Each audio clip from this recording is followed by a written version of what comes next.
जय नेपाल। तपाईलाई मेरो नयाँ भिडियोमा फेरि स्वागत छ।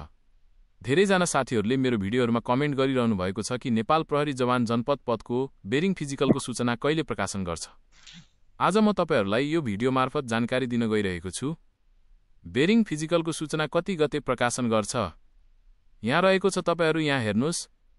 सम्पर्क मिति तथा स्थान रहेको छ। मिति 2082 8 महिना 11 गते दरखास्त फारम दर्ता गर्ने सम्बन्धित प्रहरी कार्यालयहरूमा प्रदर्शनको प्रारम्भिक स्वास्थ्य परीक्षण तथा शारीरिक तन्दुरुस्ती परीक्षा तालिका प्रकाशन गरिने तथा नेपाल प्रहरीको वेबसाइट www.nepalpolice.gov.np मा समेत सो सम्बन्धी सूचना राखिनेछ। तपाईहरूको बेरिङ फिजिकल सम्बन्धी सूचना 2082 8 महिना 11 गते प्रकाशन गर्छ। 2082 8 महिना 11 गते सूचना प्रकाशन गर्छ।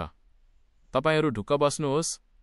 2082 8 महिना 11 गते तपाईहरूको बेरिङ फिजिकल सम्बन्धी सूचना प्रकाशन गर्छ र त्यो 11 गते सूचना प्रकाशन गरिसकेपछि तपाईहरूको दर्ता नम्बर अनुसार परीक्षा हुन्छ। त्यहाँ लेखिएको हुन्छ सूचनामा यति दर्ता नम्बरदेखि यति दर्ता नम्बरसम्म यो दिन परीक्षा हुन्छ भनेर। त्यस्तो गरेर लेखिएको हुन्छ। ल त आजको लागि यति नै।